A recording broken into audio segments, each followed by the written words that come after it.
Welcome to the Exact Digital Podcast, the show where we dive into how digital marketing agencies are using paid media to drive real growth for their clients and for themselves. From planning to ROI and everything in between, we uncover the strategies, stories, and systems that set agencies apart. Each episode, we'll talk with agency leaders who are innovating with paid media, scaling their businesses, and delivering results that matter.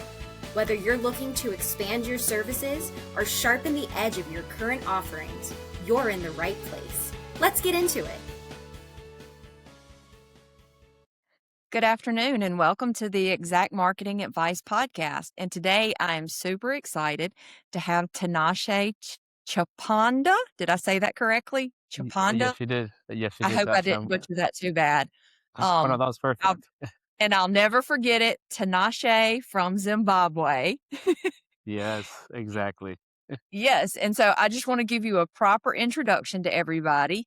The founder and CEO of Sosani Studios, which is a strategy-driven influencer marketing and creative agency that helps brands connect with Gen Z and millennial audiences through data-informed storytelling and passion-integrated campaigns. Super excited to say this. Tinashe was recognized on the Forbes 30 Under 30 list in marketing and advertising and has led Sosani to work with major clients such as Sony, Lexus, Amazon, Cash App, Procter & Gamble, and Warner Brothers, and has collaborated with global creators including Dwayne "The Rock" Johnson, Alicia Keys, and the world's top TikTok personality, KB LeMay.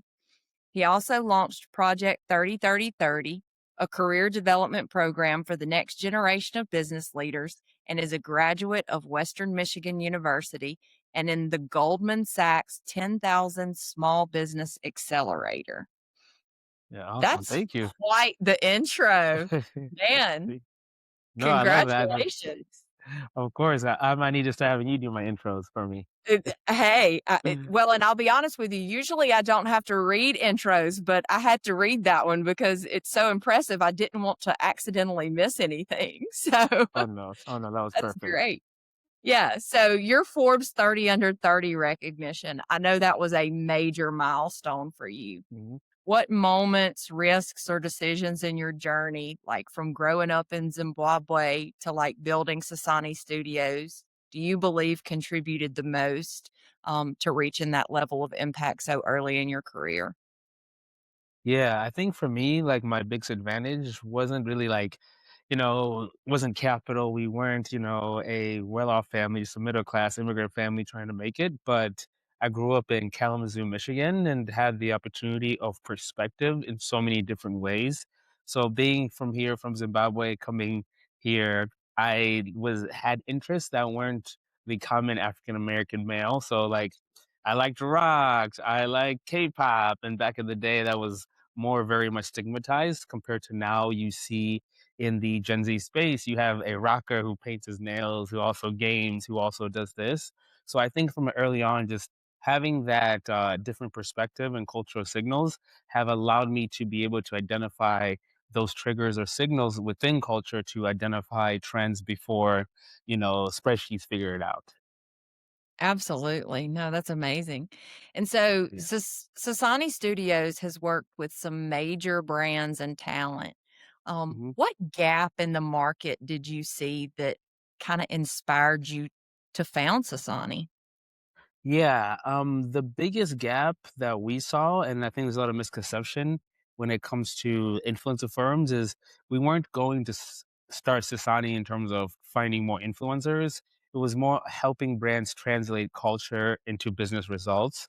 And really, what kind of started for me was, I interned at Goldman Sachs, had a return offer, decided not to take the offer, and jumped into making a K-pop channel, YouTube channel that scaled to 40,000 subscribers and being that creator for that experience, listening to the comments, them telling me what content to create, them teaching me about the K-pop Korean culture, started really understanding the relationship that these creators have with their audiences. So how did I like how did we take that kind of understanding when I started Sasani to help brands translate that for themselves, especially during that 2020 2019 period where influencer marketing was starting to become seen more seriously, and then COVID is what really accelerated the need of it because there weren't any other options while everyone was inside.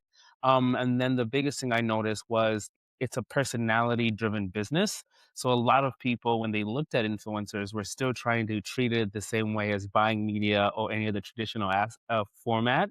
When I started realizing, wait, this is not just something you get a Kim K, you post one post and you get all these millions of sales. There was strategy that was needed within the space, and it still was vacant in terms of who really had that strategy. It was still either a top Fortune 100 marketers, or it was startup brands that were kind of coming up with influencer first, like the Gymsharks of the world, as an example. So there was that gap of really helping the more traditional brands get up to speed within the digital space when it comes to creators and influencers. Yeah, so, I've said all along, it was like, back in the '80s, if you were doing any advertising at all, you were like ahead of the curve. And then when it kind of got into the 2000s era, it was like everybody was advertising. And then for the first time in the world, you had this entire generation of human beings who came up that had never not known technology, had never not been submersed by the internet. And so it's almost like, I hate to say the word cynicism that they have a little bit, but it's like Mm, just advertising to those people is never going to be enough. Gen yeah. Z in and of itself, they want to be connected with emotionally. They want to feel themselves. They want helpful information. And I can see that, like, so many people that are being successful in the influencer space and in the digital marketing space, it's because they're connecting very emotionally with their audiences.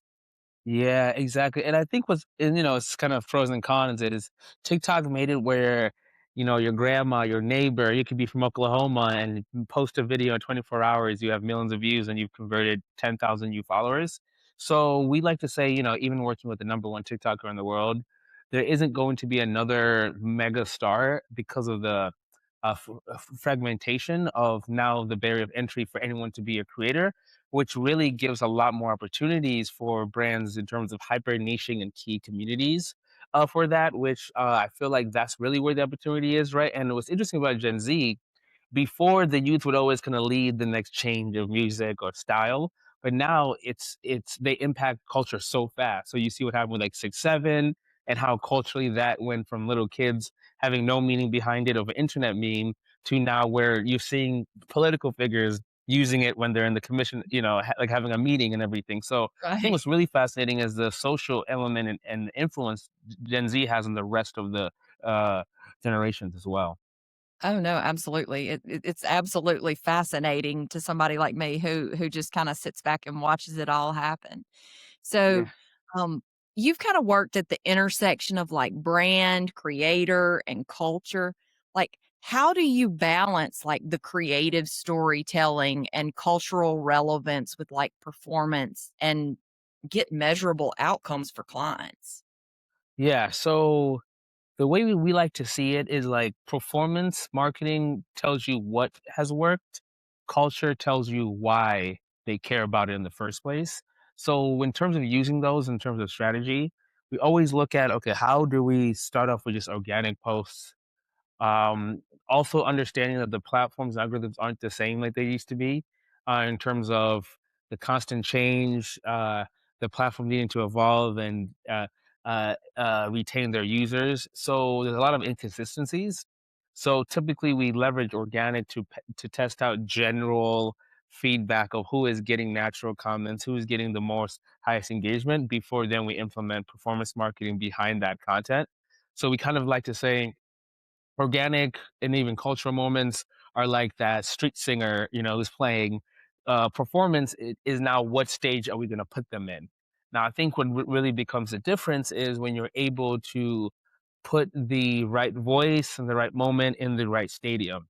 Where I think is where a lot of the gaps are in terms of how people look at performance and marketing. They believe just because we have a user generated content or influencer doing it, let's just run ads on it and it's going to work. but it's really understanding how do we take a sample of 10 to 15 influencers and categorize them in ways and then have that content that they're creating also be different from top funnel versus a bottom funnel, and then making it more of an ecosystem of testing. That's where we start to see actual actionable results. So when you start to kind of have those expectations of this content is more top funnel, but how is this helping us get a better retargeting or more efficient retargeting for better performance? That's when you start to see the results. So it's also understanding how is influencer becoming your standard within your media plan. That's been the biggest argument we've been having. So we kind of say, even if it's 5% or if it's 10%, how are we starting to move and allocate money for that specific line item within your media plans as well? So those are kind of like the key elements we've been focusing on having those conversations, especially with our agency partners who are more traditional, might have clients for longer. So it's a lot of educating to do so that they even know how to present it to their clients as well. Yeah, no, that makes a lot of sense. And, I think part of the issue that a lot of people had, and a lot of brands in particular, is it's like the world of influencer marketing is just so vast. And it's like, how do you find, like you said, the right voice, the right place, the right platform, and somebody who might be a great TikTok influencer might not land so well on X or vice versa. Or, somebody that might be a really good fit for the Lexus brand might not be the same fit for the Sony brand. And it's like, how do you use your expertise in a way that we can, all kind of tie that in? Can you talk to that a little bit? Yeah, so a big thing is always going back to your customers, and really dialing on that social listening and sentiment aspect. So especially when you take a look at a lot of these companies, they have a lot of already existing data around their customer base. It's sometimes they don't take the time always to go deeper in sentiment and social listening, because within those spaces, they're going to be influencers that might necessarily be aren't the biggest, but they're naturally already engaging within those threads, within those videos, and especially taking the time to look at the comments in terms of within my space, not just looking at the comments, but which of those comments are getting the most engagement. So this is stuff where there are different social listening tools that do help with that, but sometimes it's assigning, one of our coordinators to take the time to also analyze 20 to 50 videos, or at least if you have enough brand equity and conversations around your brand, going in and looking, because a lot of those opportunities how you can really determine where to go. And I use an example of the K-pop channel where they were telling me what video to react to next, or what this means or that. So I think there's a lot of opportunity there. Second, a lot of these already have a lot of newsletters at play, and there are customers that are already looking to engage with you. So really looking at opportunities within your email marketing campaigns of, feedbacking, while it's always great to sell, leverage that to better understand your customer base of where they're already hanging out at, especially when you look at your data of what platforms are you running ads that they're naturally coming from, especially with the lowest conversion rate, and then double down over there. We also do recommend when you're starting, hyper focus on one or two platforms in terms of really high investment. Nothing wrong with organically, posting on all, but really dialing in on one to two when it comes to your actual performance and strategy, just because it's very difficult to start multiple platforms at once, being that there's so much intricacy and behaviors within each platform. So let's say, so it really just depends, right? Especially now when you look at the government stabilization, TikTok being finally purchased from a US entity. So this year, especially, there's going to be a lot more stability than I would say in the last year and a half to 2 years as well. So I know a lot of companies have been like, do we still invest in TikTok? Do we not invest in TikTok?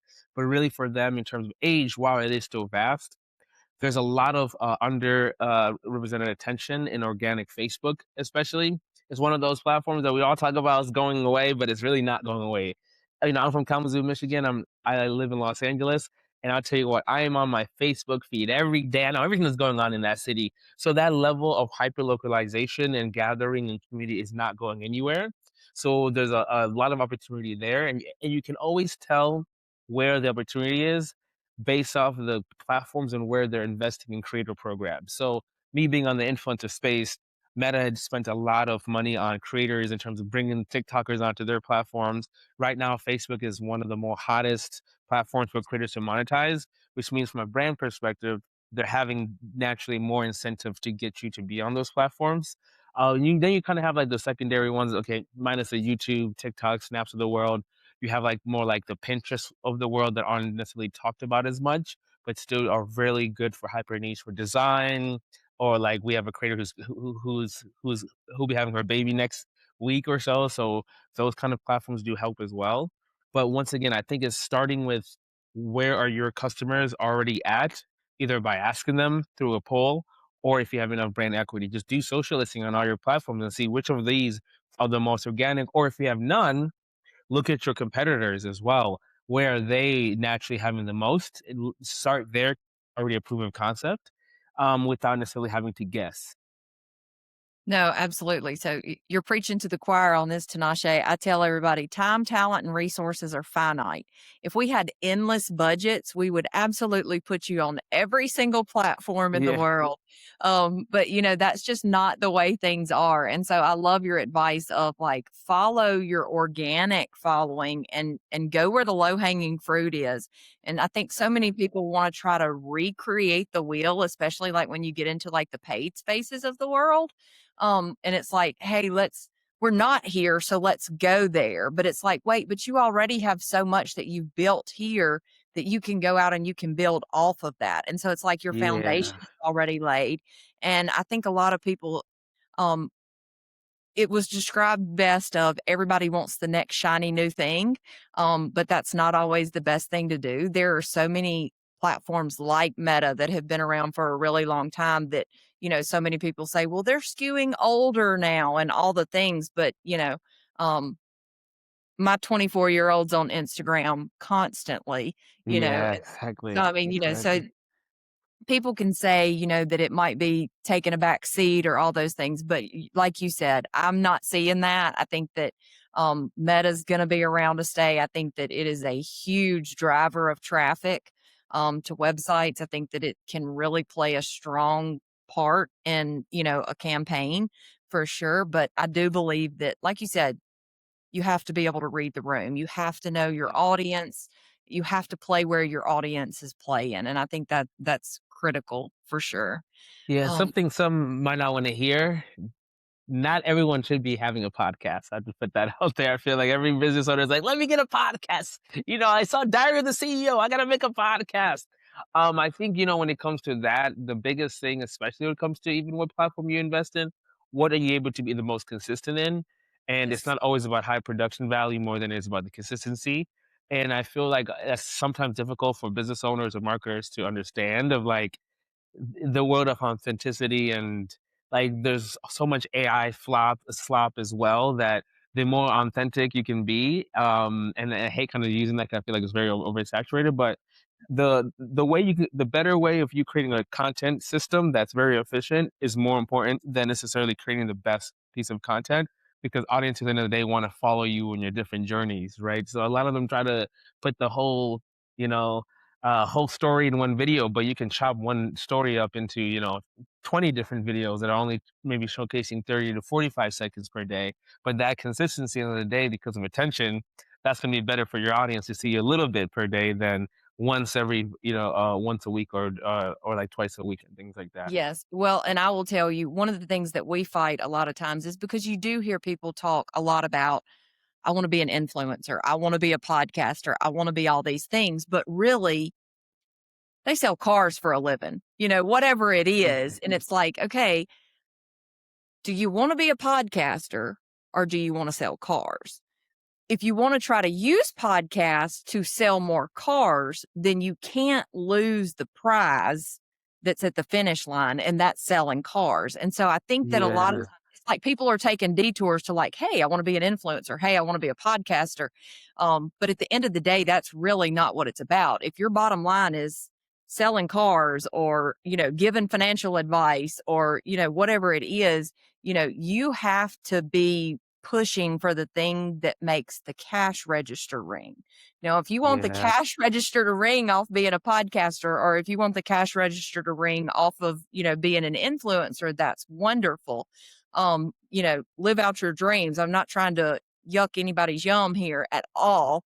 That is not what I'm trying to do. I'm just trying to say that a lot of times that we have seen this shift of businesses that are really taking a lot of the focus off of the main thing to go Yeah. play on the sidelines. And I think that that's actually a little dangerous. And I don't know that anybody wants to hear that either, but those are kind of some hard truths.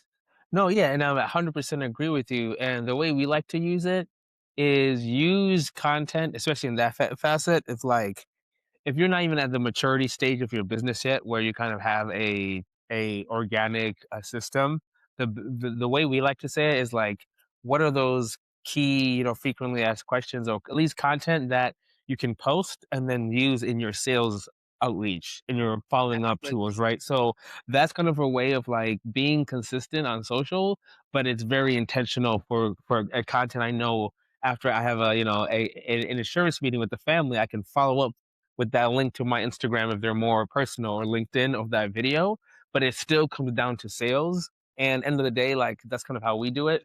So we never get exhausted to feel the need to post more. It's more of, okay, is there something that maybe we can use in sales first? Especially when it comes to B2B. I think B2C local works really well, especially if you're able to kind of outsource that. It's not that I'm saying to like get a college intern necessarily. It's that model of consistency where you can technically pass it off to someone at a more coordination level. And you bring up a good point where I think a lot of market agencies are most helpful is, let's create a few bit of key evergreen content and we'll leverage paid media to get it out there locally. And then you'll still naturally be kind of popular because your ad keeps showing up, but at least it's the ad that actually converts. So I do appreciate you saying that as well, because yeah, you're right. Like, we try to sway people away from making content first, and it's like, what are some evergreen things we can create and then run ads behind? I think so, especially now with nowadays, you don't need to have such a big following. It's all about distribution over a following anyway. So No, absolutely. And I will tell you, and playing on the paid media side, we've had people come to us and said, okay, I want to create a podcast and I want to, use paid media out the gate. And it's like, oh, whoa, there is so many other things, yeah, so much more foundation that needs to be laid before you just run to the paid media side. I never want to be the type of person that just takes somebody's money. You know, Paid media should always be an investment in what you're trying to accomplish. And so, like, grow and scale, but there are so many things that you can do to lay a really good foundation in an organic sense. Making sure that you have a great website, make sure that you have all of your social platforms optimized to the hilt, make sure that you're following all the content creator things that need to happen, and make sure you're getting out organically and that your following is growing. And then once you get to a point to where you have a following, but you're trying to grow that more, I feel like that's more the time to get into the paid media when we've got some kind of substance underneath us and that our foundation is set firmly. What are your thoughts on that? yeah. No, exactly. The way we like to say it is, there's a lot of misconception too of like we have to hire influencers for things, when we like to say, take the factors of what creates an influencer and how do you incorporate that into you as a business, because now the businesses can be the influencer. And from a sales perspective, in terms of like TikTok shot, for example, you can be in your warehouse doing it and then getting direct sales. From what you're saying, I agree. Ads really is sales and conversion driven. What you're saying is 100% agree in terms of creating that organic following. Where I think the discrepancy is with a lot of people is the expectation of realizing that's like a 5-year bet you're making, right? And where I've noticed a lot of people is, I get excited to do the podcast after 3, 4 months. They're like, it's not where it is. And then they contact the agency. Yeah, we're going to cancel now. And then all of a sudden, everybody has a podcast. When you look it up, it hasn't been, worked on for the last 2, 3 years. Right. So I think it's also where you make a good point of like, I would rather you create a format where it's a 45-second good snippet that forces people to ask, "Do you have a podcast?" Then go right away to making a podcast, because at the end of the day, you're right. Like, because there's such a fragmentation of creators, it's a game of more piece of content out there than is necessarily one nice shiny one as well. So the main thing I'll say with you is just the expectations too of the ROI for podcasts, of like, are you ready to commit to 2, 3 years, knowing that you might not get that spike into one random, episode that takes a year and a half or like 50 guests to get to. But I think one of the opportunities if you can leverage the conversations in there for clippings for your sales team to use and follow up. And hey, I know I know we just talked about excellent meeting. Here's a little link of our CEO or our head of marketing talking about that specific topic. That works really well when it comes to like sales materials as well. Absolutely. And then I might put you on the spot a little bit on this one, but I know you've done a lot and you do have the number one influencer in the world for TikTok. And so I just want to know, would you rather have tons of little snippets of content for monetization or one viral video? What's better in in the space? Mm, yeah. So it's interesting because the viral video gives you more of a platform to convert. So I would, end of the day, if I had to choose between viral video and little snippets, it would be little snippets because the reason he got to where he was because of the consistency. Then it Right. just happened to be one of those got him that attention. So when the biggest thing that really determines like conversion from views to following is when I see your video and I go on your channel and I can binge watch and get the same consistency for X amount. Yes. When you focus on virality, now what's happening, you're focusing more on sound posts, you're focusing on like non-organic to kind of chase the one high. But the issue with that is you might go viral for a random sound or random trend that go on your page is not consistent. Or Right. two, um, you're part of it might go viral, but because everyone's doing it, no one's in the mindset of I'm looking at your thing to follow you. It's more of, oh, they're one of 50 people I'm looking at doing the exact same trend. So it's also so yeah, so the consistency play what I love about TikTok and it's the algorithm and Reels trying to catch up is as long as you're consistent, you will eventually get your chance of virality, which then gives people the opportunity to go on your platform and decide, are you someone that I want to continue moving forward to? Yeah. So to kind of answer your question, yes, definitely snippets over everything. And then once you kind of have an idea of your core, then you can kind of test out ways to make it viral. But you need to first figure out your consistency snippets, like what you're saying. No, absolutely. Well, I say that the snippets are kind of like buying the lottery ticket. You can't win the lottery without figuring out. I mean, if you put up enough, right, your Yeah. chances Yeah. increase. You buy enough lottery tickets, your chances increase, I guess. Is that how that works? Exactly, exactly. No, 100%. Because at the end of the day, like there is ways, there is strategies, there is kind of some hooks in this, but the world and why I love like Instagram now has the trial reel feature, right? The concept of we want to distribute your content to whoever is the right fit. So you're seeing more and more influencers not be so niche, but if this is a really good video about fitness, it'll get pushed to fitness people. If the next video is really good about this, it'll get pushed to those people. So I think really dialing in on figuring out your consistent system will get you there longer term and everything, especially when it comes to getting the viewership because that is probably the number one biggest thing now is everyone knows they need it, but what is your system that's going to be continuous? And you see it all the time. People are going viral. Some people don't even they even look good. They're just talking every day, and you see, or like you're seeing more and more local tradespeople. Hey, I do lawn mowing and I'm going famous. I follow someone who shows you different ways to do carpeting around the house because he has like his own business like that or lawn mowing businesses are going viral. And I follow some that speak Spanish. I don't even know what they're talking about, but the visuals are so good. But you can tell they're a local small business, right? So the Yes. opportunities there is just now identifying your specific voice and sticking to it consistently enough to the point when you do get the opportunity of being viral. And there's other things like collaborating with other people, going on those trends. Locally, I'm really excited because there's things like you can leverage student athletes as well in your content and the affiliation that they have naturally in terms of locally as well. And local communities will always especially because local communities there's not as many active people compared to like a Los Angeles, New York. So local communities, if you are a consistent business, people will typically naturally support more because there's not that really happening in the space. And locally, you get 3,000 views. That means something locally, And I think sometimes people focus too much. Oh, it's not a million views or 100,000 views. It's not that much. But if it's 2,000 people within your community, especially if you're saying for insurance, B2B, or anything that's more local driven, um, that's going to serve you a lot better too as well. Absolutely, for sure. Well, let me ask this for entrepreneurs and marketers who are listening to the podcast right now and they're wanting to build a brand that lasts. What do you think are some of the most common mistakes that you see companies making in like their branding and digital strategies? And what do you think they should be focusing on? And when you say long-term brand, is that like the CEO brand specifically, or as a whole? Let's say that this is somebody who owns a business or somebody Mm. who's in marketing and they're listening to us and they're in the process of brand building. So they're Ah, doing I all see. the things, what do you think that some of the like the bottlenecks or the pitfalls of like that digital strategy can be?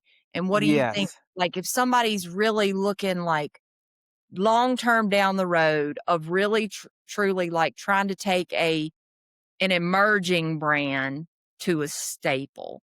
What does that look like, and what do you see like some of the pitfalls that you think they might need to avoid?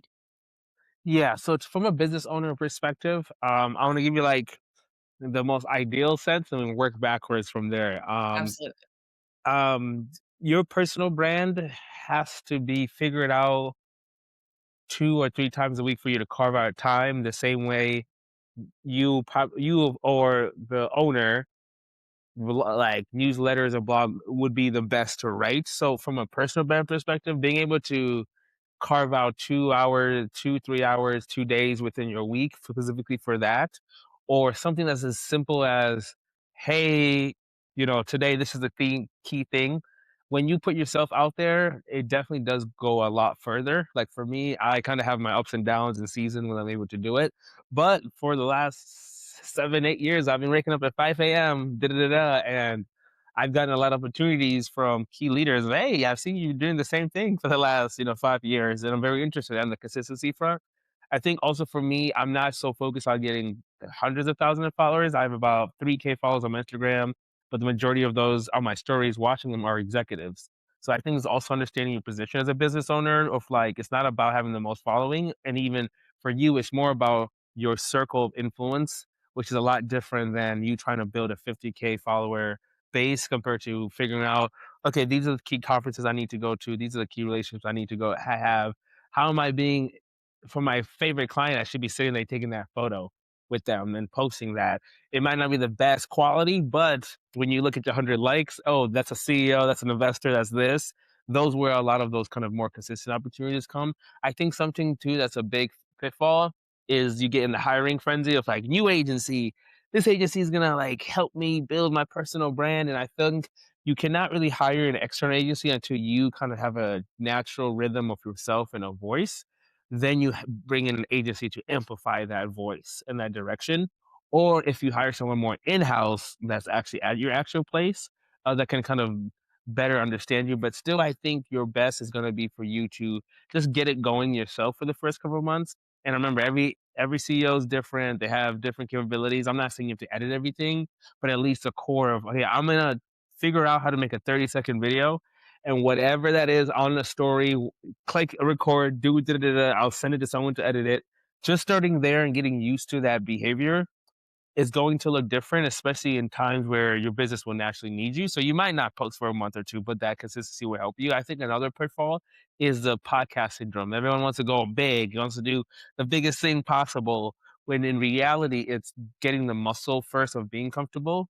And then it makes it easier to hire an agency or someone to kind of like accelerate there. So, and I would also say, putting too much focus on all platforms. TikTok, this is this. From a founder perspective, dialing in on either LinkedIn, especially from a B2B perspective. You have Facebook if you're a local business owner. A lot of business owners have been able to build that local presence locally for them in terms of that. Instagram, I would say is good, but it's isn't necessarily the primary driver, at least as a business owner, if you're focused more on those B2B relationships. Absolutely. No, I love it. So if there's anybody that's listening to our podcast today and they feel like whether they're a brand or a business owner or even another agency that might be in the need for anything, if they feel aligned with your approach and might be in need of your services, what is the best way to get in touch with you? Yeah, if they're interested, they can go to www.sosanistudios.com or email tinashe@sosanistudios.com.